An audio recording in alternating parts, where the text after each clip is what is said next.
Welcome back. You're listening to Get Real with Bob and Stacy. You're joining us for our Leaders and Legends segment. On the phone with us today is Libby Gill, executive coach and best-selling author of The Hope-Driven Leader. Welcome to the show, Libby. Thank you. So I want to give everybody some background on Libby. She is the former head of communications and public relations for Sony, Universal, and Turner Broadcasting. She was also the branding brain behind the launch of the Dr. Phil Show. Libby is now CEO of LA-based Libby Gill and Company, an executive coaching and consulting firm. She guides emerging and established leaders at organizations including ADP, Capital One, CBRE, Disney, Intel, Microsoft, and many more to inspire purpose and ignite performance. She's the author of 5 books, including the award-winning You Unstuck and Capture the Mind Share, and the Market Share Will Follow. Libby has shared her success strategies on CNN, NPR, The Today Show, and in Business Week Time, the New York Times, Wall Street Journal, and many more. Her latest book, The Hope-Driven Leader, Harness the Power of Positivity, just recently came out. So welcome, Libby. Tell us more about The Hope-Driven Leader. Well, it's interesting. In my first career leading communications, I always loved turning I tended to have the biggest, youngest, greenest team, and turning them into executives was a real part of it that I loved. And later, when I felt like, okay, I've launched as many TV shows as I can, I'm going to start doing the same thing, but as an executive coach. And I saw that so many people in the workplace were so overwhelmed or stressed, and I had experienced that myself. So I really felt like hope was a missing ingredient. And then the more I started doing research and homework on hope, I discovered that there is, just like with happiness, there's a body of science specific to hopefulness, and it comes out of medicine and positive psychology. And I just took some of the principles and transferred them over to the business world. Interesting. So why do you think hope is so important right now?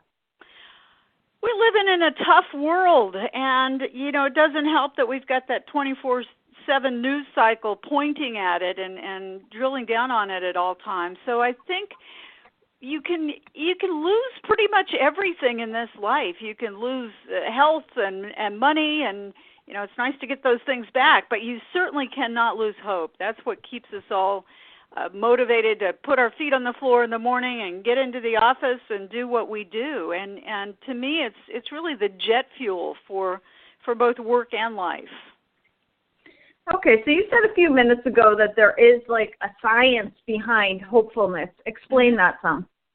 It's called hope theory, and it started with a fellow who was a positive psychologist, a professor at the University of Kansas, and he was on his sabbatical, and he thought, well, I'm going to do a little studying up on hope, and obviously hope's been written about in poems and novels and religious literature and all of that for many years, but he was surprised to discover there were no books, no academic or scientific books on hope, and he realized it was because it had just not been measured, and scientists tend to discount anything that's not measurable. So he created what he called, the fancy term is the Adult Dispositional Hope Scale, and it's really a simple questionnaire to find out what your level of hope is. And I had the good fortune to recreate it in my book, The Hope-Driven Leader, and also add some other things that will help people really link beliefs to behaviors. That's what hope theory is all about. And what's very interesting, I think there's a quote out there that says hope is not a strategy, and you say hope is a strategy. Explain that. Yeah, well, my thought is, and I do hear that all the time, is if you try to give strategies or resources or tools or anything, learning methods to people who are feeling utterly hopeless, it doesn't go very far. It just doesn't sink in. So instead, first inject that sense of positiveness, of hopefulness. And hope, according to hope theory, hope is also about having a crystal clear vision of the future, but setting the bar high enough that here's my vision. I know exactly where I want to go, but I also recognize that it comes with pitfalls and setbacks, and that is just part of the process. So that's the difference between what the hope theorists call true hope versus false hope. So it's really about seeing where you want to go, believing that change is possible, and knowing that it's only the actions of the individual that drive the outcome. You can't really count on your boss, your spouse, the government. It's really up to you to drive your future. And is there a difference between hope and just being optimistic?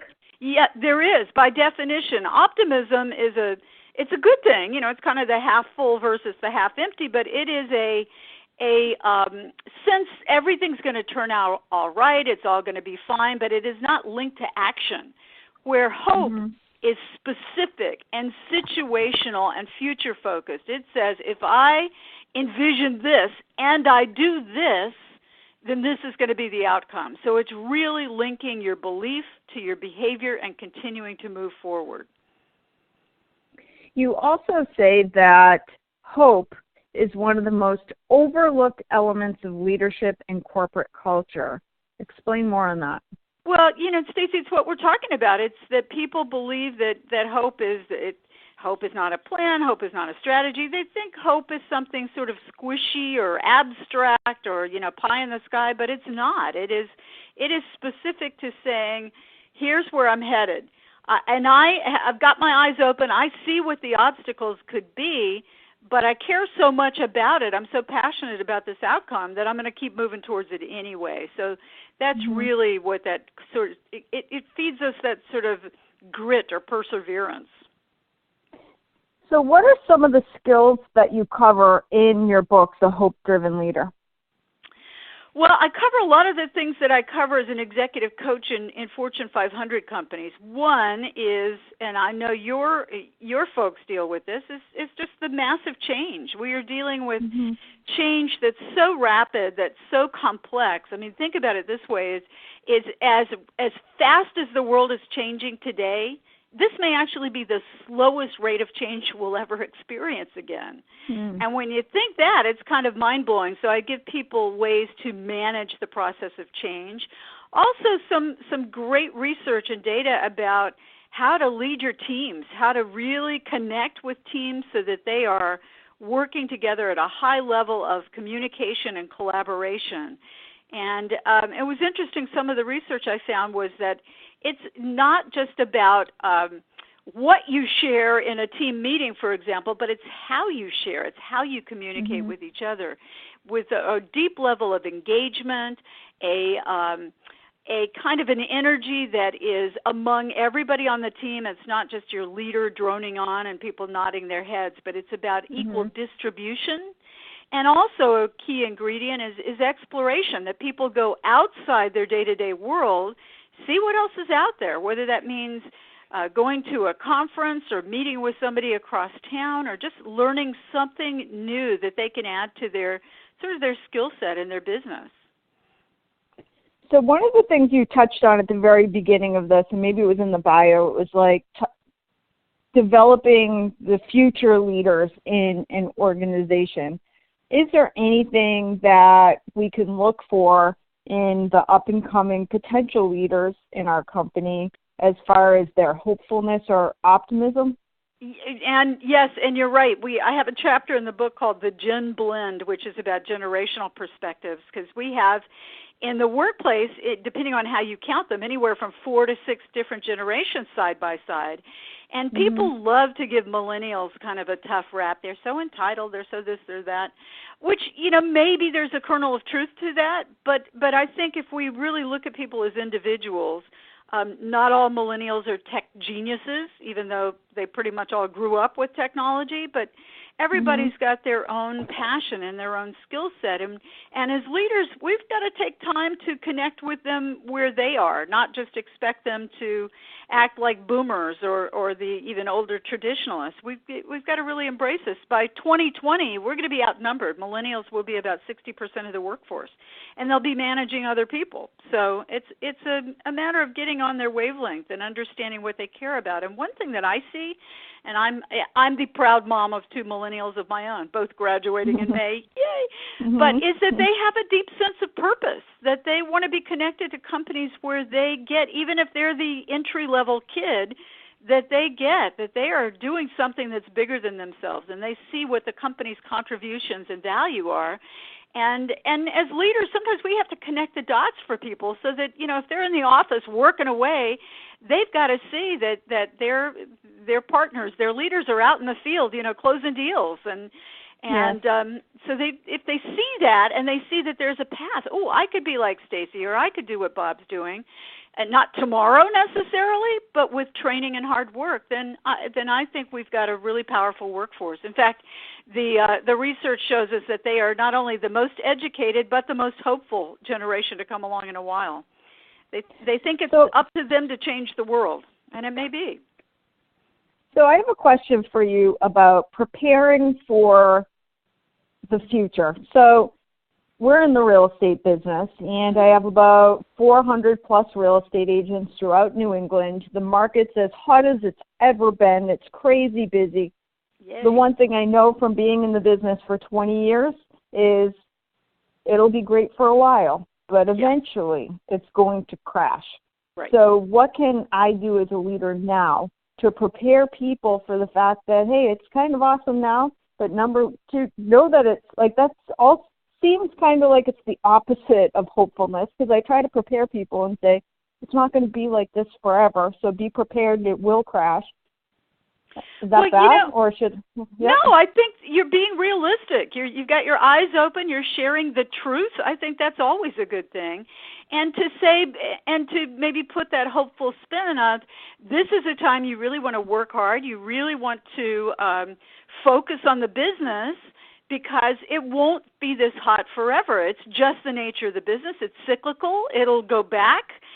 It'll come back and be hot again. But you need to be prepared that it's up and down, and that is what we do, and that's what you've signed on for. And isn't it great while it's this hot? And we'll be fine when it's not. So it's really. Right.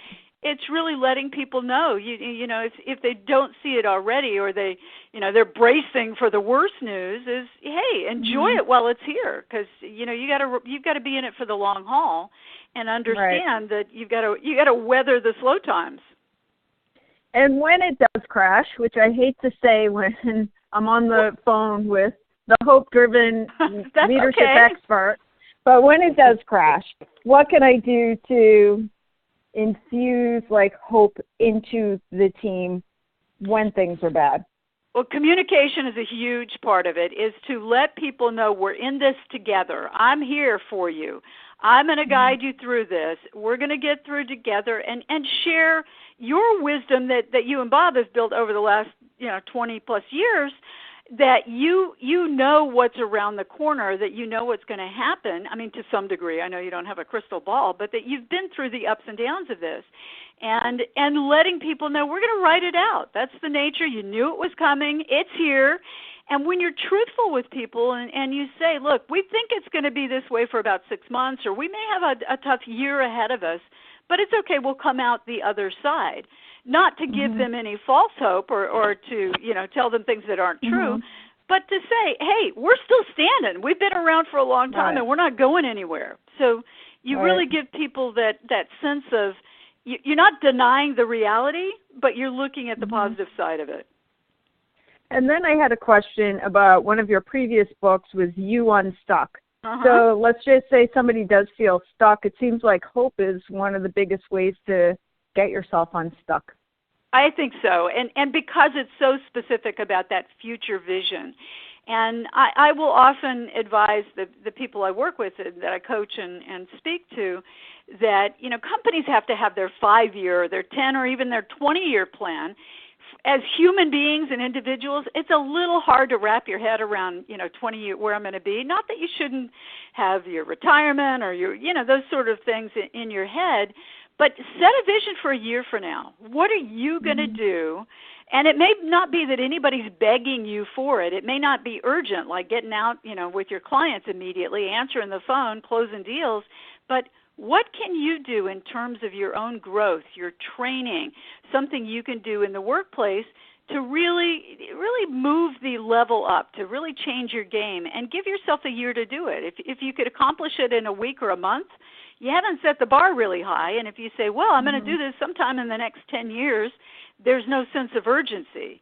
But I tend to add one element to my business every year. This year it was writing a book, getting a book out into the world on something that I speak on and that I care about. So when you bring it down to scale so you can wrap your head around it, it's not so hard to visualize the future and move towards it.